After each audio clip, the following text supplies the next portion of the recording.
নমস্কার, আপনাদের সবাইকে স্বাগত। ভারতের সেনাপ্রধান খুব গুরুত্বপূর্ণ কথা বলেছেন ও ভবিষ্যতে কি হতে পারে সেটাও জানিয়েছেন। বর্তমান সময়ে শিক্ষার্থীরা যাতে জীবনের সব রকম সমস্যা থেকে নিজেদের বের করে আনতে পারে, শুধু তাই নয়, ভবিষ্যতে তারা যাতে যে কোনো চ্যালেঞ্জের মুখোমুখি হতে পারেন সেই প্রসঙ্গ তুলে বাস্তবে কঠিন পরিস্থিতির কথা শিক্ষার্থীদের সামনে তুলে ধরেন সেনাপ্রধান জেনারেল উপেন্দ্র ত্রিবেদী।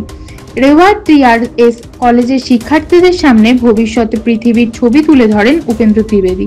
তিনি বলেন, বর্তমান সমস্যাগুলি খুব দ্রুত আসছে, তা সে হোক ভারতের নিরাপত্তা ক্ষেত্রে বা সাইবার যুদ্ধের ক্ষেত্রে। তিনি মনে করেন আগামী দিনগুলিতে মানুষ এমন এক পরিস্থিতির সম্মুখীন হবে যেটা হবে অস্থিরতা, অনিশ্চয়তা ও জটিলতার ভরা। বলেন, ভবিষ্যতে আমাদের জন্য কি অপেক্ষা করছে তা আমরা কেউ জানি না।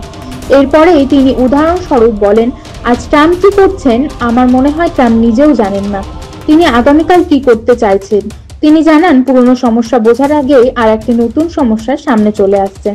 আমাদের সামরিক বাহিনীকেও ঠিক একই ধরনের নিরাপত্তার সমস্যার মোকাবিলা করতে হয়। এর মধ্যেই যেমন রয়েছে সীমান্ত সমস্যা, সন্ত্রাসবাদ, প্রাকৃতিক দুর্যোগ এবং বিশেষভাবে সাইবার যুদ্ধ।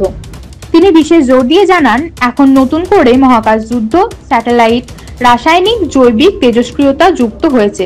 অপারেশন সিন্ধুরের প্রসঙ্গ টেনে উপেন্দ্র ত্রিবেদী বলেন, আপনারা যেমন শুনেছেন করাচিতে হামলা হয়েছে, এমন অনেক খবর এসেছে, কিন্তু কোথা থেকে এলো, কে ঘটালো কেউ জানে না।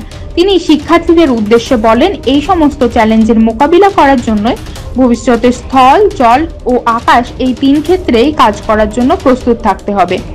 জয় হিন্দ, জয় জওয়ান, জয় কিষান।